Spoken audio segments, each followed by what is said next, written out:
जय हिंद दोस्तों, वंदे मातरम। स्वागत है आप सभी का आपके अपने YouTube चैनल में। दोस्तों, एसएससी जीडी की 5 किलोमीटर की रनिंग होने जा रही है। 20 अगस्त से स्टार्ट है। 24 मिनट का समय दिया गया है। कुछ बच्चे ऐसे हैं जिन्होंने अभी तक रनिंग स्टार्ट नहीं करी थी, जो कह रहे थे कि अभी रनिंग नहीं स्टार्ट करेंगे।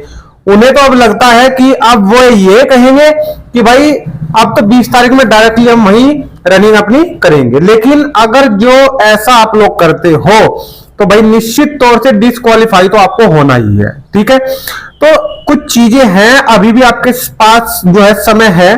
ठीक है, 11 सितंबर के आसपास तक आपके फिजिकल चलने वाले हैं और सभी बच्चों के जो फिजिकल है वो ये मान लो कि किसी का 20 तारीख में है, बीच में गैप भी दिया गया है। ठीक है, और लास्ट वाले बच्चे का अगर 11 के आसपास पड़ता है तो लगभग लगभग अभी उसके पास पूरा 1 महीना है। और 1 महीने में भाई आप हमारे चैनल से जुड़े हो तो 1 महीने में पूरी रनिंग में आपको ऐसी करा दूंगा कि 21 मिनट से पहले पहले आप लोग वहां पे अपनी 5 किलोमीटर की रनिंग कंप्लीट कर दोगे। तो आपको और क्या चाहिए, आपका फिजिकल कंप्लीट हो जाए। ठीक है, पीएसटी और पीईटी, पीईटी आपकी रनिंग और पीएसटी आपकी चेस्ट नपेगी और आपकी हाइट नपेगी। तो इस वीडियो में मैं आपको 4 से 5 टिप्स रनिंग के बारे में ऐसे समझाऊंगा, ऐसे बताऊंगा कि आप बिल्कुल चौंक जाओगे कि किसी ने अभी तक हमें ये पॉइंट नहीं बताए थे। दोस्तों, इंपॉर्टेंट वीडियो आपके लिए होने वाला है, लास्ट तक आपको वीडियो में बना रहना है। दोस्तों, अब वीडियो को स्टार्ट कर लेता हूं। स्टार्ट करने से पहले एक बार सभी दोस्तों से रिक्वेस्ट करूंगा कि अगर चैनल पे नया है साथी कोई भी, तो चैनल को सब्सक्राइब कर लेना। सब्सक्राइब के साथ साथ बेल आइकन को ऑन कर लेना ताकि भविष्य में आने वाली हर एक वीडियो का नोटिफिकेशन आप तक सबसे पहले पहुंचता रहे। चलिए बच्चों, वीडियो को अब स्टार्ट कर लेता हूं। और सबसे पहली चीज जो बच्चों का सबसे पहला क्वेश्चन है, सर हम जल्दी थक जाते हैं, रनिंग ज्यादा टाइम तक नहीं कर पाते हैं, बहुत जल्दी थकान हो जाती है। सबसे पहली तो यही समस्या है। 4 से 5 टिप्स आपको मैं बताने वाला हूं। सुबह के उठने से स्टार्ट कर देता हूं। जैसे ही आप लोग रात को सोने के बाद उठते हो तो उठने के बाद आपको फ्रेश होने के बाद आपको एक सबसे पहला टिप्स आपको बताने जा रहा हूं। 1 कप में आपको गर्म नवाया पानी करना है। सुबह में रनिंग से पहले आपको नवाया गर्म पानी, और गर्म पानी के साथ साथ आपको एक छोटी गुड़ की डली और 1 चम्मच शहद का, ये तीनों चीज आपको लेके जानी है। इससे आपको एनर्जी मिलेगी, एनर्जी मिलेगी। और ये काम आपको सिर्फ आप अगर 10 दिन करके देखते हो स्टार्टिंग के, तो आपको लगेगा कि हाँ सर ने हमें कुछ ऐसी दवाई बताई है कि हमारी इम्यूनिटी भी बढ़ रही है, स्टेमिना भी बढ़ रहा है। ठीक है, ये पहला पॉइंट है सुबह उठने के बाद और रनिंग करने से पहले का टिप्स। ठीक, नंबर 2 टिप्स पे पहुंचते हैं। रनिंग स्टार्ट करने से पहले आपको थोड़ा वार्म अप करना होगा। वार्म अप करने का मतलब ये है, अब बच्चे क्या करते हैं स्टार्टिंग में, जैसे जिम में जाते हैं तो जिम में आपको स्टार्टिंग में स्ट्रेचिंग करनी चाहिए, जबकि बच्चे क्या करते हैं कि दौड़ने लग जाते हैं। दौड़ने वाली बात बिल्कुल एक्टिविटी आपकी गलत है, क्योंकि हम रनिंग करने जा रहे हैं तो उससे पहले जो वार्म अप होगा वो वार्म अप आप लोग देख पा रहे हो इस प्रकार का होगा।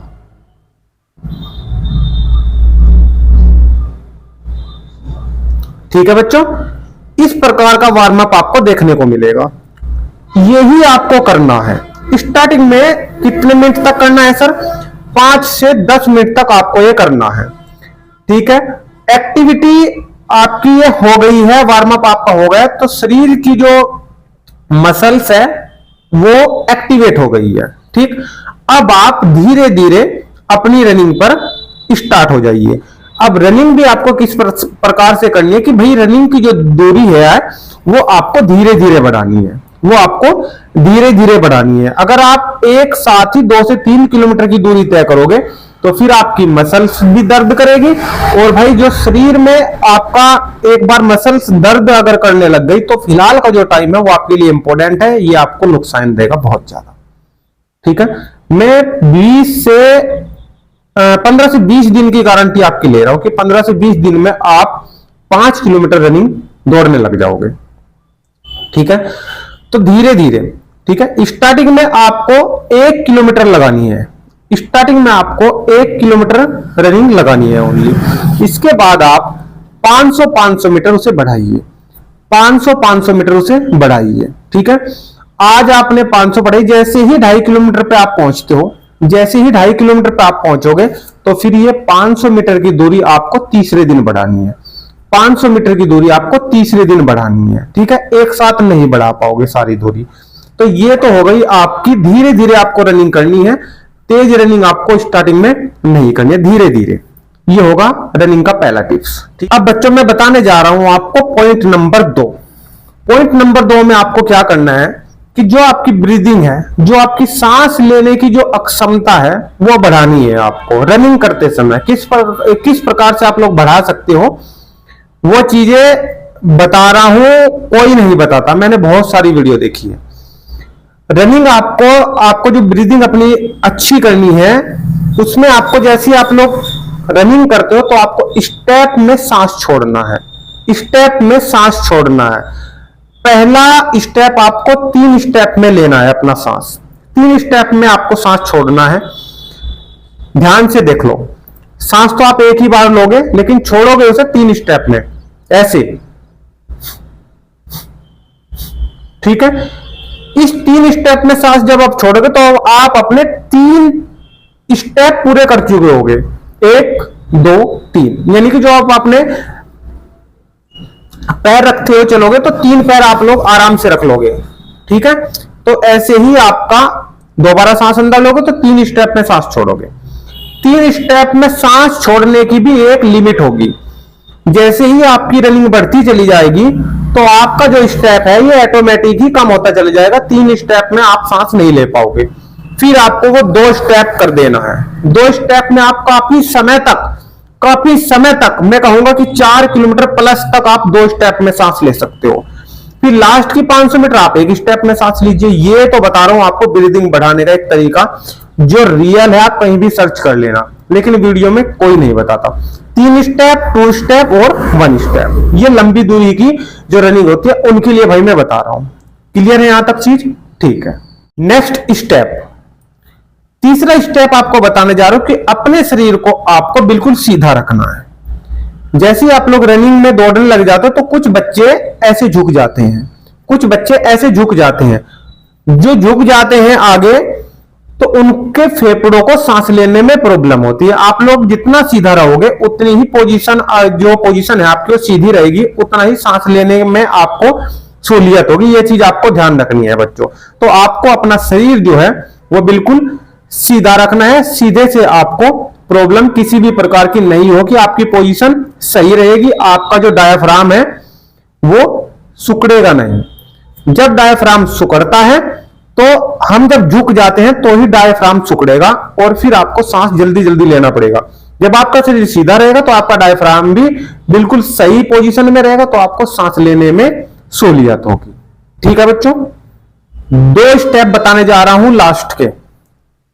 चौथा स्टेप बहुत ही जल्द पूरा कर रहा हूं। इसमें आपको प्रॉपर नींद लेनी है।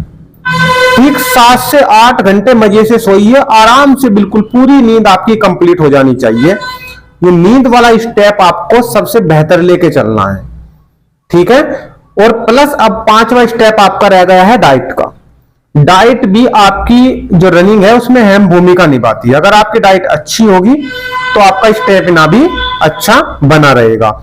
इसके लिए आपको मैंने उठने से पहले तो आपको बता दिया कि गर्म पानी, गुड़ और शहद की 1 चम्मच आप ले लीजिए, लेकिन जैसे ही रनिंग करके आओगे तो उसके बाद आपको क्या लेना है। देखिए सभी प्रकार के बच्चे हैं, गरीब परिवार से भी बच्चे हैं, मैं ऐसी डाइट आपको बताऊंगा जिसमें ज्यादा खर्च भी नहीं होगा, ठीक है। अगर आपको मसल्स बिल्कुल सही रखनी है, कोई प्रॉब्लम ना आए, तो भाई एक तो आप सोयाबीन का सेवन कर सकते हो, ठीक है। मार्केट से सोयाबीन लाइए, शाम को उसे भिगो दीजिए 1 मुट्ठी और सुबह को उसे खा लीजिए। दूध का गिलास अपना, ठीक है, जितना भी दूध आप पी सकते हो दूध पिए आराम से। और काले चने ले आइए, शाम को भिगो दीजिए और सुबह को उन्हें खा लीजिए, ठीक है। ये 2-3 चीजें ऐसी हैं जो मैं आपको बता रहा हूं, ये सोयाबीन हुई और काले चने हैं। इसके अलावा आप दोपहर का और शाम का खाना आराम से खाइए। इसके अलावा आपको कुछ भी करने की जरूरत नहीं है। बस सप्ताह में आप लोग 1-2 दिन अपनी मालिश कर लीजिए सरसों का तेल से अपनी जो है टांगों पे, ठीक है। यही चीजें इंपॉर्टेंट है। इसके अलावा आपको प्रैक्टिस पे ध्यान देना है। बस डेली अपनी प्रैक्टिस में जाइए और सप्ताह में 1 दिन का रेस्ट रखिए।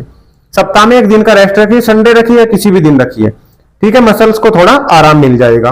ये चीज है। इसके अलावा भी अगर कुछ बच्चों के कमेंट है, कुछ पूछना चाहते हैं, तो आप कमेंट के माध्यम से कर सकते हो। मैं सभी कमेंट पढ़ता हूं और सभी का आंसर देता हूं। जितने टिप्स मैंने बताई है, यही टिप्स काफी है आपकी रनिंग में। बाकी जो जूतों से रिलेटेड क्वेश्चंस है, क्वेश्चंस बहुत सारे बच्चों के आएंगे, ठीक है। जूतों से रिलेटेड भी मैं एक वीडियो या फिर एक अलग से शॉर्ट वीडियो या फिर आपको मैं बता दूंगा कि आपको किस प्रकार के शूज लेने हैं, ठीक है। बस उन पे ये है कि हाँ, चलिए मैं बता ही दे रहा हूं। इस देखिए, शूज आपको इस प्रकार से लेने हैं कि पूरा का पूरा पैर जो है वो चपटा ना पड़े नीचे। खत्म हो गई बात, ठीक है। आगे से थोड़े से जो शूज हल्के से मुड़े हुए होते हैं वो ले लेना, हल्के ले लेना, भारी ना हो, ठीक है। बस ये प्रकार है और कुछ नहीं। हमें भाई ये मान लो कि जो भी बच्चे वीडियो देख रहे हैं, मैंने लगभग 6 से 7 बार अपना फिजिकल कंप्लीट करा है। एसएससी जीडी का भी करा है, यूपी पुलिस का 2 से 3 बार मैंने कंप्लीट करा है, और एक बार तो एसएससी जीडी की एक ट्रेनिंग सेंटर है काठगोदाम में, वहां पे हमारी रनिंग हुई थी। और वो उसमें एसएससी जीडी में जो काठगोदाम का सेंटर है ना, वहां पे चढ़ाई इस प्रकार की है। बिल्कुल ऐसे बच्चे बहुत ज्यादा फैल हुए भाई, बहुत ज्यादा फैल हुए। मेरी खुद की रनिंग क्योंकि प्रैक्टिस अच्छी थी। 100 बच्चे भगाए थे लेकिन 30 ही पास हो पाए थे। प्रैक्टिस अच्छी थी तब भी 23 मिनट में कर पाया था। तो ये चीजें हैं, आप प्रैक्टिस अच्छी रखोगे तो अच्छी प्रकार से पास हो जाओगे। ये नहीं पता कि आपका सेंटर कहां पे है। कुछ बच्चों का आ चुका है एडमिट कार्ड, कुछ का आना बाकी है। हर प्रकार की जो आपका फिजिकल होगा, हर प्रकार से आपको तैयार रहना है। वीडियो अगर अच्छी लगी है तो वीडियो को भाई एक बार शेयर कर देना, लाइक ठोक देना।